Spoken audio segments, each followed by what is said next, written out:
di pasar ikan atau pasar makanan laut.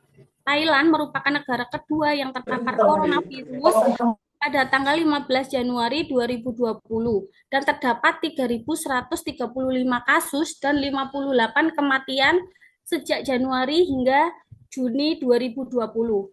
Pada tanggal 30 Januari 2020, WHO membunyikan alarm darurat kesehatan karena coronavirus berkembang pesat di berbagai negara, baik pada benua Asia, Eropa, maupun Australia. Penyebaran virus corona ini di Indonesia pertama kali yaitu tanggal 2 Maret 2020 hingga tanggal 15 Juni 2020 terkonfirmasi positif COVID sebanyak 38.277 kasus dan 2.123 meninggal dunia. Wilayah Jawa Timur terkonfirmasi positif COVID sebanyak 9.255 kasus dan sebanyak 276 kasus terkonfirmasi sembuh, sedangkan 721 kasus meninggal dunia. Next, Mbak. Berikut adalah gejala klinis coronavirus rata-rata melalui masa inkubasi selama 4 hari dengan rentang waktu 2-7 hari. Periode tersebut tergantung pada usia dan status imunitas pasien. Gejala umum yang sering terjadi di awal yaitu adalah penderita akan merasakan demam dan kelelahan. Selain itu ada beberapa organ yang terlibat seperti pernafasan, batuk kering, sesak nafas, sakit tenggorokan, serta nyeri di bagian dada. Gastrointestinal, diare, mual, muntah, dan neurologis seperti sakit kepala dan rasa bingung. Next, Mbak. Cara penularan COVID terbagi di dalam beberapa jenis, di antaranya yaitu yang pertama kontak dan droplet. Penularan COVID-19 terjadi melalui kontak langsung, tidak langsung, maupun kontak erat dengan orang yang terjangkit COVID melalui air liur, droplet, yang keluar dari orang dengan COVID pada saat sedang berbicara, bernyanyi, batuk, aktivitas lainnya. Penularan melalui droplet dapat terjadi pada jarak kurang lebih 1 meter. Yang kedua yaitu dari udara. Penularan melalui udara didefinisikan sebagai agen infeksius yang diakibatkan oleh penyebaran droplet yang melayang dan masih dalam tubuh. Yang ketiga yaitu vomit. Penularan melalui vomit adalah penularan yang disebabkan kontaminasi penularan dan benda yang terkena droplet dari orang yang terjangkit virus COVID-19. Selanjutnya, next, Mbak. Faktor resiko yang pertama, faktor riwayat kontak menjadi faktor risiko utama dalam penularan COVID-19. Riwayat kontak yang dapat terjadi melalui kontak langsung dengan pasien terinfeksi. Virus masuk melalui droplet yang masuk melalui mukosa nasal atau laring hingga virus terinfeksi organ yang ada di dalam tubuh. Selanjutnya yang kedua, WHO menyebutkan bahwa usia lebih dari 56 tahun merupakan resiko tinggi terinfeksi COVID. Karena sistem kekebalan tubuh cenderung melemah dan bertambahnya usia lebih sulit untuk melawan infeksi. Selanjutnya yang ketiga, karena faktor jenis kelamin, laki-laki beresiko tinggi dibandingkan perempuan karena ekspresi reseptor AC2 yang tinggi di testis sehingga virus mudah masuk dan menginfeksi laki-laki. Dan yang terakhir yaitu faktor perokok aktif dapat meningkatkan ekspresi reseptor AC2 masuknya virus tergantung pada kemampuan virus untuk berikatan dengan AC2 sehingga perokok aktif mudah terkena infeksi virus. Next, Mbak. Yang selanjutnya faktor resiko. Faktor resiko keadaan imunosupresif merupakan keadaan yang disebabkan karena efek kemoterapi. Keadaan ini mengakibatkan kelemahan sistem kekebalan tubuh sehingga kemampuan untuk melawan virus jadi menurun. Yang keenam, faktor komorbid yaitu adanya penyakit bawaan yang diderita oleh pasien COVID, komorbid yang menjadi faktor resiko COVID yaitu yang pertama penyakit diabetes. Diabetes mellitus merupakan penyakit yang menyerang peradangan sistem kronis serta menyebabkan gangguan respon imun yang berpotensi menyebabkan kerusakan pada pankreas. Yang selanjutnya penyakit hipertensi. Reseptor AC2 pada pasien hipertensi lebih tinggi daripada pasien yang tidak memiliki penyakit hipertensi. Hal ini menyebabkan terjadinya penyakit morbiditas dan morbiditas pada pasien COVID-19. Next, Mbak. Faktor resiko yaitu penyakit asma. Penderita asma dapat memicu SARS-CoV-2 yang dapat menyebabkan infeksi pada saluran pernafasan. Dan penyakit TBC, tuberkulosis paru, organ ini merupakan organ utama yang menjadi sasaran virus corona karena seseorang yang memiliki kerusakan pada paru-paru menjadi lebih rentan terkena virus COVID-19. Next, Mbak. Ini adalah definisi kasus dalam investigasi. Seseorang yang terkonfirmasi terkena COVID, SARS, MERS, COVID biasanya akan mengalami beberapa gejala yang sama. Gejala tersebut yaitu antara lain demam lebih dari 38 derajat Celcius, batuk, sesak nafas, anosmia atau kehilangan kemampuan untuk mencium atau mengenal bau, ageusia atau kehilangan kemampuan lidah untuk bisa merasakan, dan diare. Next, Mbak. Definisi kasus dalam konfirmasi. Dari hasil kasus investigasi akan dilanjutkan pemeriksaan lebih lanjut melalui pemeriksaan lab. Seseorang yang memiliki hasil positif dalam pemeriksaan CPR,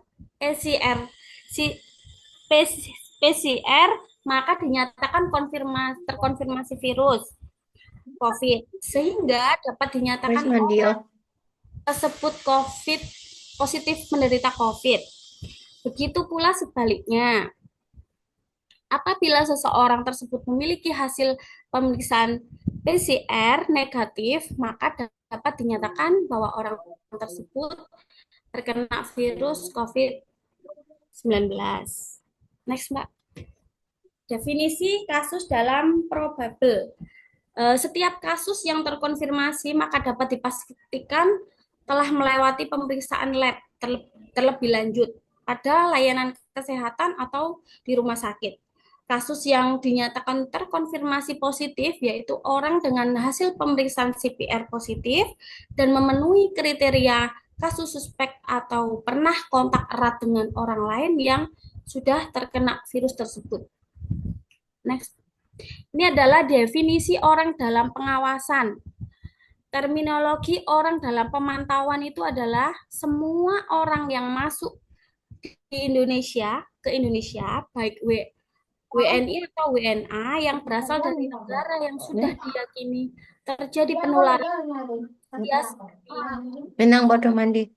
Cina, Korea, Jepang, Iran, Italia, Singapura, dan Malaysia.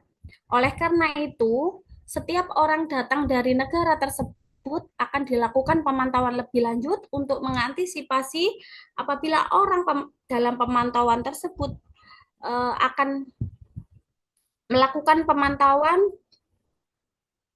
apabila orang tersebut yang akan dalam pemantauan sakit, maka bisa segera dilakukan pengecekan. Apabila orang dalam pemantauan sakit dengan gejala yang mengarah ke influenza, sedang atau berat, seperti contoh sakit batuk, flu, demam, dan gangguan pernafasan, maka secara langsung dijadikan pasien dalam pengawasan dan harus segera diberi perawatan. Apabila dalam masa perawatan pasien tidak segera membaik, maka pasien tersebut akan jadi suspek untuk dilakukan pemeriksaan lebih lanjut. Dan pemeriksaan tersebut dilakukan dengan pengambilan sampel pada dinding belakang hidung yang dilakukan melalui mulut dan bronkoskopi. Next, Mbak. Ini adalah pengendalian untuk menanggulangi adanya kasus COVID-19 supaya dapat mengurangi faktor resiko, yaitu diantaranya yang pertama adanya peran penting dari pemerintah untuk mengadakan sosialisasi mengenai penyebaran virus, penyebabnya dan cara pencegahannya. Yang kedua yaitu meningkatkan sarana dan prasarana dengan kepatuhan dan manajemen untuk menghindari penularan penyakit. Yang ketiga, ketersediaan vaksinasi untuk mencegah penyebaran. Dan yang keempat, menjaga daya tahan tubuh. Dan yang kelima, yaitu menghindari kontak dengan siapapun yang sedang sakit atau memiliki gejala tersebut. Dan ini adalah yang terakhir, kesimpulan. Coronavirus disease adalah penyakit baru yang disebabkan oleh virus. Ya, penyebaran virus COVID-19 sangat cepat hingga dapat menjadi ancaman global yang sangat memerlukan perhatian yang cukup serius. Dan pencegahan, pengendalian, hingga kesadaran setiap orang sangatlah penting untuk dilakukan agar mengurangi penyebaran. Eh, Terima kasih. Mungkin itu yang bisa saya sampaikan, Bu Novita. Mungkin ada kekurangan dari kelompok satu. Saya mohon maaf. Barangkali ada masukan atau pertanyaan. Monggo dipersilahkan. Baik, terima kasih dari kelompok satu atas presentasinya terkait dengan penyakit menular yaitu COVID-19. Mungkin dari teman-temannya dulu, apakah ada Bapak Ibu yang lain yang ingin menanyakan untuk kelompok satu, silahkan.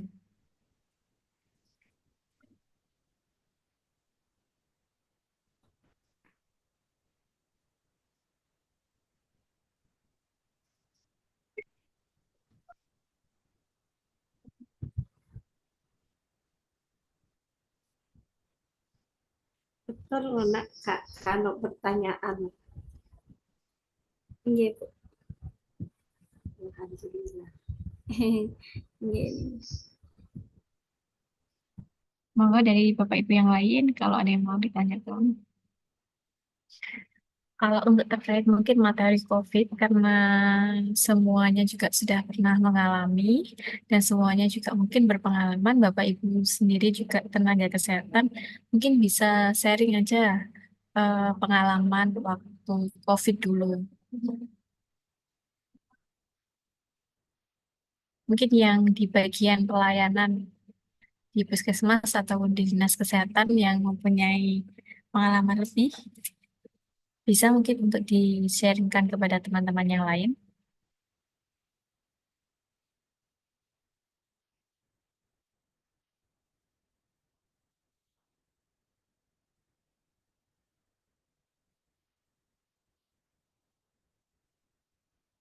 Mungkin kalau belum ada, silahkan kelompok yang belum, kelompok dua. Kelompok dua, monggo silahkan presentasi aja.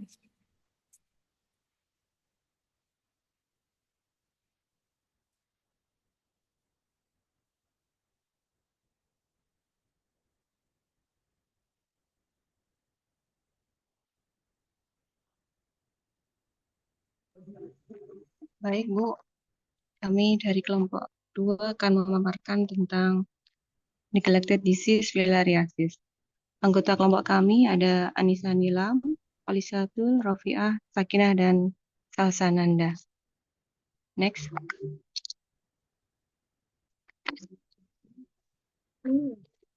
Apa sih filariasis itu? Filariasis atau yang lebih kita dikenal dengan penyakit kaki gajah adalah suatu infeksi sistemik yang disebabkan oleh cacing filaria yang hidup dalam saluran limfe dan kelenjar limfe manusia yang ditularkan oleh nyamuk. Penyakit ini bersifat menahun dan bila tidak mendapatkan pengobatan akan menimbulkan cacat menetap berupa pembesaran kaki, lengan, dan alat kelamin baik laki-laki maupun perempuan. Next. Menurut data Kementerian Kesehatan Republik Indonesia, prevalensi filariasis di Indonesia sangatlah tinggi, meskipun ada upaya besar untuk mengurangi angka kasusnya.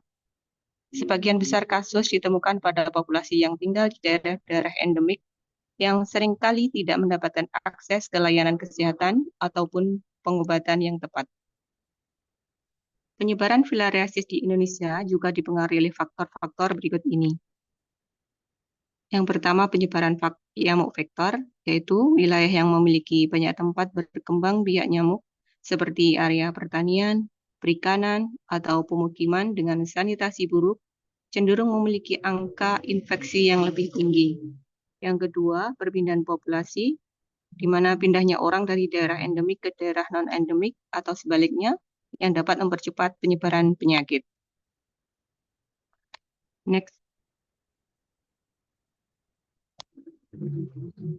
Penyebab terjadinya penyakit filariasis yaitu disebabkan oleh cacing filaria yang ditularkan oleh berbagai jenis nyamuk bermula dari inflamasi saluran limfe akibat dilalui cacing filaria dewasa atau yang dikenal makrofilaria. Cacing dewasa yang tak tahu diri ini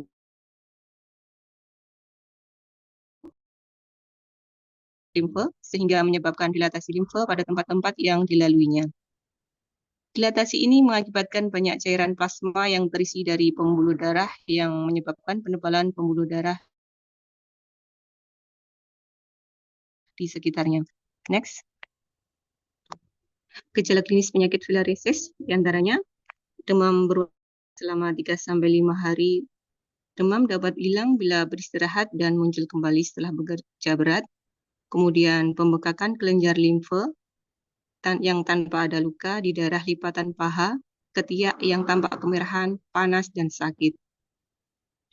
Kemudian ada radang saluran kelenjar getah bening yang terasa panas dan sakit, yang menjalar dari pangkal kaki atau lengan ke arah ujung.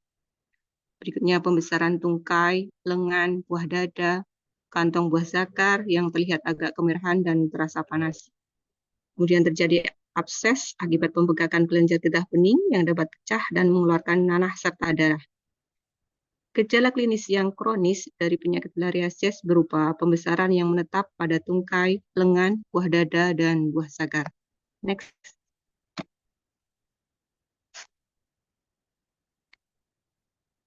Selanjutnya akan dipaparkan oleh teman saya.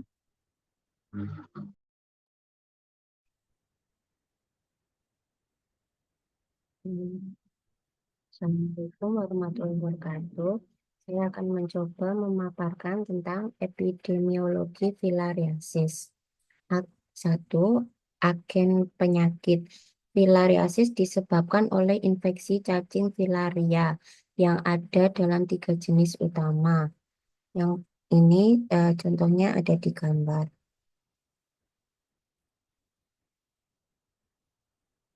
Yang kedua, vektor. Nyamuk-nyamuk ini menghisap darah dari orang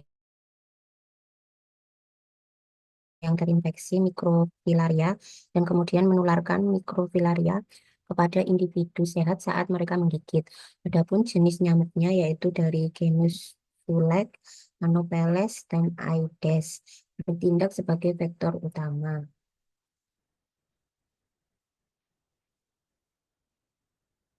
Tiga, distribusi geografis.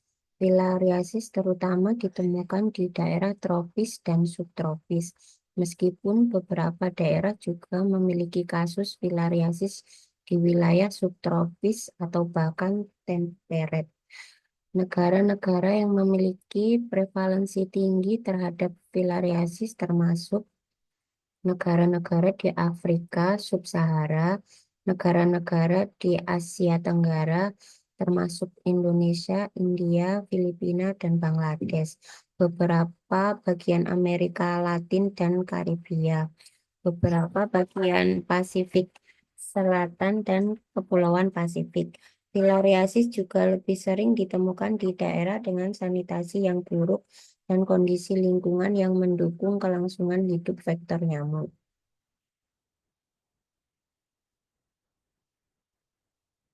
Empat, faktor risiko.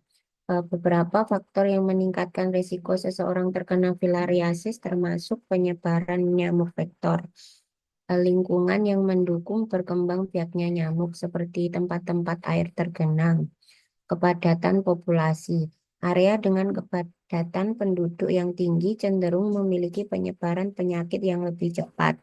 Perpindahan populasi. Pindahnya orang dari daerah endemik ke daerah non-endemik atau sebaliknya meningkatkan risiko penyebaran. Penggunaan alat pelindung diri. Kurangnya penggunaan kelambu atau repelan terhadap nyamuk. 5. Manifestasi klinis. Penyakit ini dapat berkembang dalam beberapa bentuk. Filariasis limfatik. Cacing menyebabkan gangguan pada sistem limfatik yang dapat menyebabkan pembesaran ekstremitas. Elephantiasis, terutama pada kaki dan skrotum. Filariasis subkutan. Cacing hidup di bawah kulit dan dapat menyebabkan pembengkakan atau benjolan pada kulit. Filariasis okuler. Infeksi dapat terjadi di mata dan menyebabkan kebutaan jika tidak diobati. Yang selanjutnya akan dilanjutkan oleh teman saya. Baik, akan saya lanjut penjabarannya. Proses penularan filaria. Yang pertama, faktor nyamuk. Penularan penyakit filaria terjadi ketika nyamuk yang terinfeksi dengan larva cacing filaria menggigit seseorang. Nyamuk yang umum menjadi vektor adalah nyamuk dari spesies Kulek, Anopheles, dan Aedes. Yang kedua, larva masuk ke dalam tubuh. Ketika nyamuk terinfeksi menggigit seseorang, larva cacing filaria yang berada di dalam tubuh nyamuk akan masuk ke dalam tubuh manusia melalui darah yang terkontaminasi. Larva ini disebut mikrofilaria. Yang ketiga, perkembangan dalam tubuh manusia. Setelah masuk ke dalam tubuh manusia, mikrofilaria berkembang menjadi bentuk dewasa yang disebut dengan cacing filaria. Cacing dewasa ini tinggal di dalam sistem getah bening dan saluran darah manusia. Mereka dapat menyebabkan peradangan dan kerusakan pada pembuluh getah bening yang berujung pada gangguan limfatik. Penularan melalui nyamuk lagi. Cacing dewasa kemudian menghasilkan mikrofilaria baru yang kembali beredar dalam darah.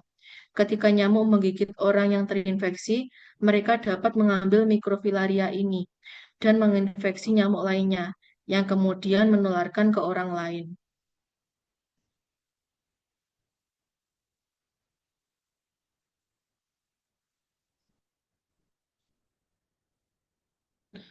Siklus hidup cacing filaria. Yang pertama, nyamuk terinfeksi menyimpan larva di kulit. Ketika nyamuk menggigit, maka larva akan masuk ke dalam tubuh melalui luka. Kemudian larva berpindah memasuki sistem kelenjar limfe.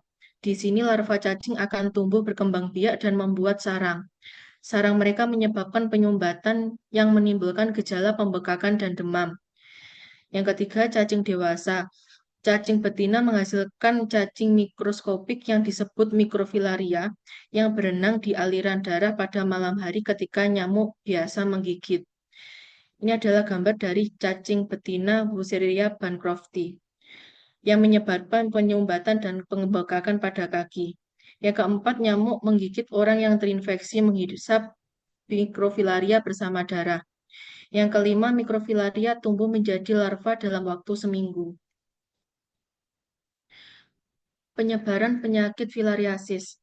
Penyebaran penyakit filariasis biasanya terjadi di daerah tropis dan subtropis termasuk Indonesia. Ada beberapa daerah di Indonesia yaitu Sumatera Barat, Sumatera Selatan, Kalimantan Barat, Sulawesi Selatan, Sulawesi Tengah, NTB dan NTT, Maluku dan Papua. Komplikasi yang dapat ditimbulkan adalah yang pertama, elephantiasis, pembekakan ekstrim, kondisi di mana kulit menjadi tebal dan keras mirip dengan kulit gajah. Yang kedua ada kerusakan ginjal. Yang ketiga ada infeksi sekunder. Kulit yang bengkak lebih rentan terhadap infeksi bakteri.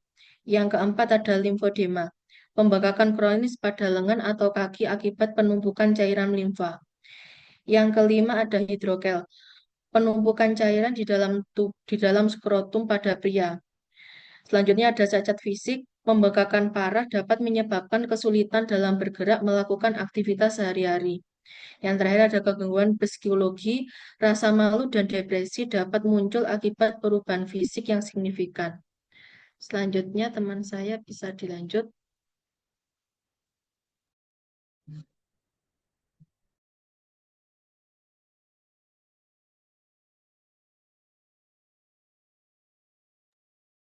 Baik, selanjutnya pengobatan filariasis. Pengobatan dengan obat-obatan antiparasit, yaitu dietilkarbamizin atau DEC. Obat ini digunakan untuk membunuh larva filaria atau mikrofilaria dan cacing dewasa. DEC juga membantu mengurangi peradangan dan kerusakan yang disebabkan oleh infeksi. Selanjutnya, ivermectin. Obat ini sering digunakan untuk mengobati infeksi filaria pada orang yang terinfeksi mikrofilaria. Ivermectin efektif dalam mengurangi jumlah mikrofilaria dalam darah. Selanjutnya, albendazol sering dikombinasikan dengan DEC untuk memberikan pengobatan yang lebih komprehensif terhadap infeksi filaria. Kedua, pengobatan untuk mengatasi komplikasi.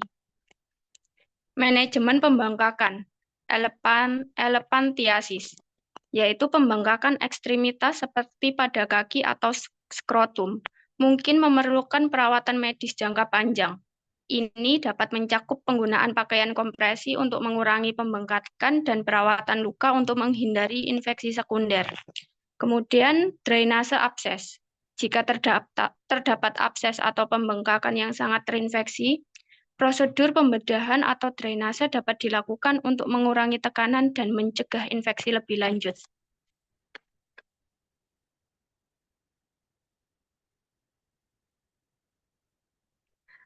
Dampak dari filariasis. Yang pertama, cacat fisik.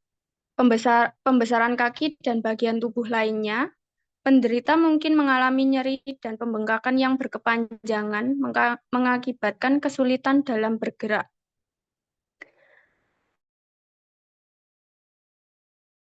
Disabilitas permanen yang mempengaruhi kualitas hidup. Kedua, dampak psikologis. Penderita sering mengalami stigma sosial dan mungkin merasa terasing dari masyarakat. Keluarga dampak psikologis seperti kecemasan dan stres akibat kondisi yang dialami anggota keluarga mereka. Kemudian rasa malu dan ketidaknyamanan dapat menyebabkan penderita menghindari interaksi sosial. Next. Ketiga, dampak ekonomi. Penderita filariasis mungkin tidak dapat bekerja secara optimal yang dapat mengakibatkan kehilangan pendapatan. Biaya pengobatan dan perawatan jangka panjang dapat membebani keuangan keluarga. Kemudian produktivitas yang menurun dapat berdampak pada ekonomi lokal, terutama pada daerah yang banyak mendapat kasus filariasis. Keempat, komplikasi kesehatan lain, yaitu penyakit ini dapat menyebabkan infeksi sekunder akibat pembengkakan dan kerusakan jaringan. Radang saluran kelenjar getah bening dapat terjadi yang menambah rasa sakit dan ketidaknyamanan. Kemudian beberapa kasus dapat terjadi komplikasi serius yang memerlukan perawatan medis lebih lanjut.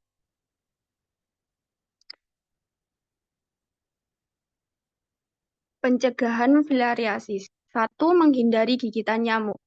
Karena penularan filariasis terjadi melalui gigitan nyamuk, penting untuk menghindari gigitan tersebut, terutama pada malam hari ketika nyamuk lebih aktif. Langkah-langkah yang dapat dilakukan meliputi, pertama, menggunakan kelambu, seperti memasang kelambu di tempat tidur untuk melindungi dari gigitan nyamuk saat tidur. Kedua, menggunakan obat anti nyamuk. Bisa mengoleskan obat anti nyamuk pada kulit atau menggunakan obat nyamuk bakar maupun semprot. Ketiga, memakai pakaian pelindung, menggunakan pakaian lengan panjang dan celana panjang saat berada di luar rumah pada malam hari. Kedua, pemberantasan sarang nyamuk, yaitu mengulangi populasi nyamuk dengan membersihkan lingkungan sekitar, seperti pertama menguras tempat penampungan air, secara rutin menguras dan membersihkan tempat yang dapat menjadi sarang nyamuk seperti bak mandi, drum, dan tempat penampungan air lainnya. Yang kedua, menutup barang bekas. Menutup atau menyingkirkan barang-barang bekas yang dapat menampung air hujan dan menjadi tempat berkembang biak nyamuk.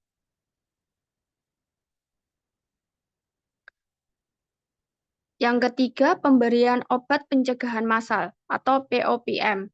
Program ini bertujuan memutus rantai penularan dengan memberikan obat antiparasit kepada seluruh penduduk di daerah endemis secara berkala.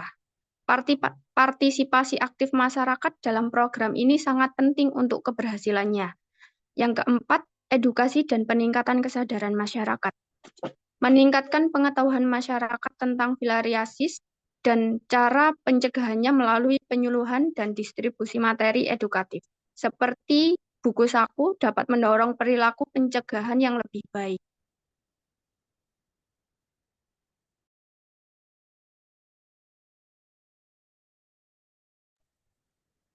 Selanjutnya pemeriksaan penunjang filariasis. Yang pertama yaitu pemeriksaan mikroskopis darah tebal, yang mana metode ini paling umum untuk mendeteksi filariasis dengan melihat sampel darah tebal di bawah mikroskop untuk mendeteksi adanya mikrofilaria dalam darah, di mana mikrofilaria itu akan terlihat beraktif dalam preparat darah. Yang kedua yaitu tes imunologi atau serologi, di mana tes ini digunakan untuk mendeteksi antibodi atau antigen spesifik terhadap filaria. Yang mana tes ini membantu mendeteksi infeksi terutama pada kasus di mana mikrofilaria sulit. Maaf Mas Nanda, suaranya kurang keras. Oke. Halo tes, dah. Saya ulangi lagi.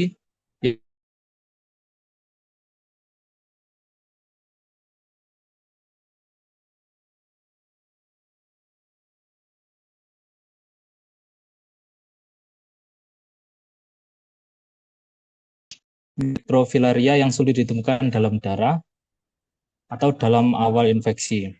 Tes ini ada dua tes yang bisa dilakukan, yaitu tes enzyme link immunosorbent assay digunakan untuk mendeteksi antigen yang dihasilkan oleh cacing dewasa. Yang kedua yaitu tes immunofluorescence antibody test untuk mendeteksi antibodi spesifik terhadap filaria. Yang ketiga yaitu pemeriksaan antigen. Pemeriksaan antigen khusus ini untuk filaria, untuk mendeteksi keberadaan antigen dari cacing dewasa yang ada dalam tubuh penderita. Salah satu tes antigen paling digunakan yaitu tes filariasis antigen test atau FAT untuk mendeteksi Wuchereria bancrofti. Next.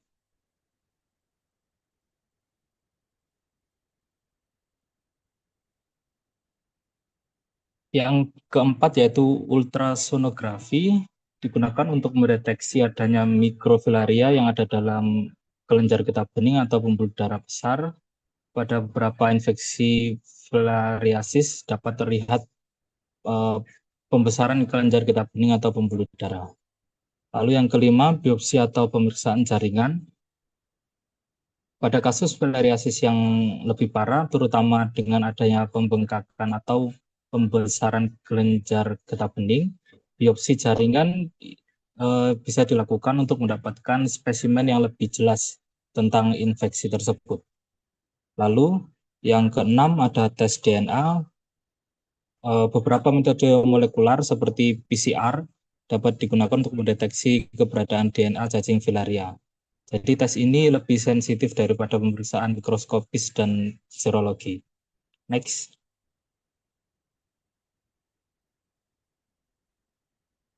Yang ketujuh yaitu pemeriksaan urin. Pada beberapa kasus filariasis, terutama yang disebabkan oleh Brugia malayi atau Wuchereria bancrofti, mikrofilaria ini dapat ditemukan pada urin pada malam hari. Kemudian yang terakhir, pemeriksaan X-ray. Pada beberapa kasus filariasis dapat menyebabkan komplikasi seperti hidrogele atau pembengkakan pada skrotum, atau lipedema atau pembengkakan ekstremitas. Jadi X-ray ini dapat digunakan untuk menilai kondisi-kondisi ini. Next. Kesimpulan dari presentasi kami tentang filariasis ini adalah penyakit menular yang disebabkan oleh infeksi cacing filaria yang ditularkan melalui gigitan nyamuk, yang mana penyakit ini dapat menyebabkan gejala akut dan kronis, termasuk pembesaran anggota tubuh dan mempengaruhi sistem limfatik. Penyakit filariasis memiliki dampak yang luas dan kompleks, mempengaruhi tidak hanya kesehatan fisik, tapi juga aspek sosial dan ekonomi dari kehidupan penderitanya. Next.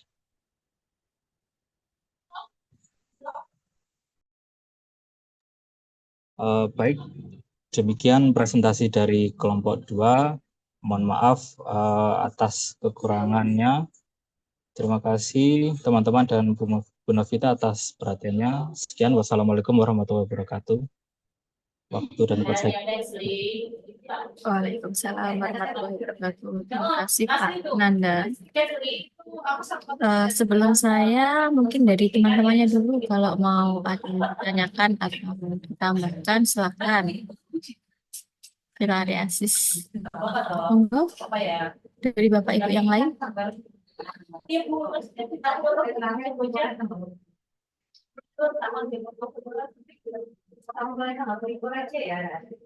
Kalau belum ada, saya akan menambahkan sedikit terkait dengan hepatitis filariasis ini. Jadi yang saya tambahkan yang belum ada di slide, karena slide-nya juga pembahasan tentang filariasis sudah cukup lengkap. Jadi saya menambahkan terkait dengan program WHO atau proyek eliminasi global yang dibuat oleh WHO, itu sebenarnya ada beberapa hal yang dikerjakan. Jadi yang pertama itu WHO juga memberikan obat massal di daerah-daerah endemik filariasis. Jadi memberikan obatnya itu secara gratis. Tujuannya supaya di daerah endemis itu masyarakat maupun individu yang terkena filariasis ini bisa terlindungi dari filariasis. Kemudian yang kedua, ini ada peningkatan kapasitas dari negara endemik. Jadi dalam negara-negara membuat suatu program yang didasarkan pada kebijakan di suatu negaranya masing-masing, tujuannya untuk program eliminasi dari filariasis ini. Kemudian selain juga ada program, WHO juga menyediakan suatu pendanaan maupun dukungan teknis seperti WHO membuat atau membangun relasi terhadap mitra internasional, kemudian lembaga kesehatan global, pemerintah maupun juga swasta. Kalau di Indonesia memang seperti yang dijelaskan tadi, untuk penyebaran filariasis kebanyakan di luar Jawa, jadi masih di Provinsi Sumatera, Kalimantan, Sulawesi, Nusa Tenggara maupun Papua. Jadi untuk daerah endemisnya kebanyakan di luar Jawa. Kemudian kalau upaya eliminasi dari filariasis yang ada di Indonesia itu sebenarnya sama dengan yang di WHO. Jadi melakukan pengobatan massal di daerah endemik filariasis ini. Targetnya membuat semua penduduk yang ada di daerah endemik tersebut, baik itu orang dewasa maupun anak-anak, mendapatkan pengobatan itu atau vaksin itu. Kemudian biasanya kalau pengobatan untuk filariasis itu dilakukan selama 5 tahun berturut-turut di wilayah yang dinyatakan masih endemis filariasis. Nah, setelah 5 tahun itu biasanya dilakukan pendataan. Dilakukan pendataannya seperti surveillance, dilakukan untuk menilai apakah filariasis ini sudah terkendali ataupun bisa mencapai eliminasi. Kemudian juga selain pengobatan massal, itu juga ada pengendalian vektor seperti yang disampaikan oleh kelompok. Dua, kemudian juga memberikan edukasi masyarakat, penyuluhan terkait pengobatan dan penanganan kasus. Karena di tempat-tempat endemis itu ketika ada yang sakit, itu masih pandangan dari masyarakat yang lain itu masih kurang baik terhadap yang sakit. Jadi mereka bisa tersisihkan dari masyarakat biasanya seperti itu. Kemudian juga melakukan pemantauan dan surveillance. Biasa kalau surveillance itu biasanya dilakukan survei rumah tangga. Jadi mengidentifikasi potensi adanya infeksi baru di populasi maupun di komunitas. Nah, kalau tantangan yang ada di Indonesia terkait dengan program-program filariasis, ini biasanya dari persepsi masyarakat atau yang saya bilang tadi, itu memiliki kesadaran yang masih rendah terkait pentingnya pengobatan massal ataupun pencegahan filariasisnya. Kemudian dari masyarakatnya juga masih menganggap atau punya stigma bahwa penderita filariasis ini, apalagi yang ada gejala atau mengalami elefantiasis, ini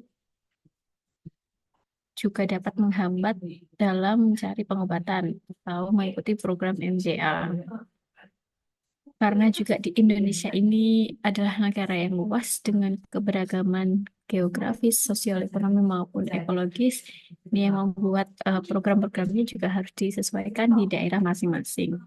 Dan juga pastinya ketika pengobatan massal itu hambatan yang paling sering dirasakan itu adalah kepatuhan dalam mengkonsumsi atau kepatuhan pengobatan massal. Itu biasanya tidak sampai selesai sudah berhenti.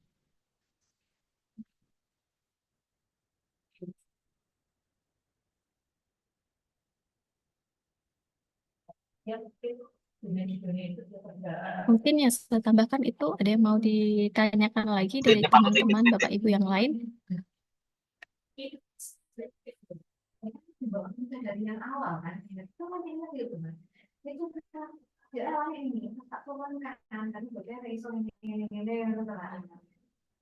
Mungkin filariasis ini bagi kita yang di daerah Jawa ini masih awam atau masih jarang kita mendengar seseorang terkena filariasis karena memang endemiknya di pulau-pulau luar Jawa, di Kalimantan, Sulawesi, Nusa Tenggara, Papua maupun di Maluku. Jadi dari Bapak Ibu semua ada yang mau ditanyakan atau sudah cukup?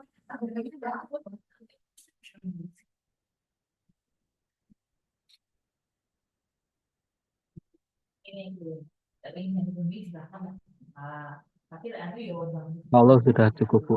Terima kasih atas tambahannya, Bu. Oke, baik. Terima kasih Pak Nanda. Jadi kalau sudah cukup, saya mau memberikan informasi terkait EPTM. Saya sudah membaca kuesionernya. Jadi untuk EPTM, kelompok yang ada revisi hanya kelompok 3, revisi sedikit. Yang lain, kuesionernya sudah bisa langsung digunakan untuk pengambilan data. Jadi untuk besok tidak ada pertemuan, jadi nanti pertemuannya setelah semua kelompok siap untuk presentasi. Gitu nggih Bu Clara?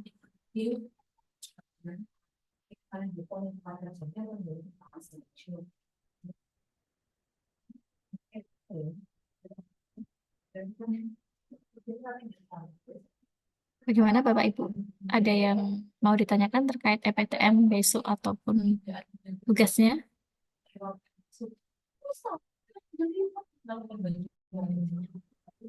Jadi untuk yang tugas kuesioner itu kira-kira kita harus berapa lama, Bu? Waktu untuk Untuk presentasi nggih. Kalau presentasinya di Sabtu depan, kira-kira cukup atau tidak ya Pak?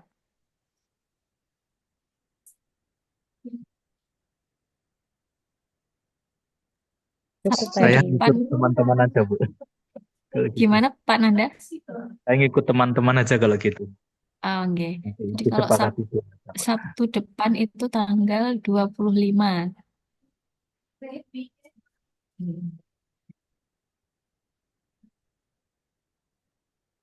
Gimana Bapak Ibu tanggal 25 cukup nggih kira-kira?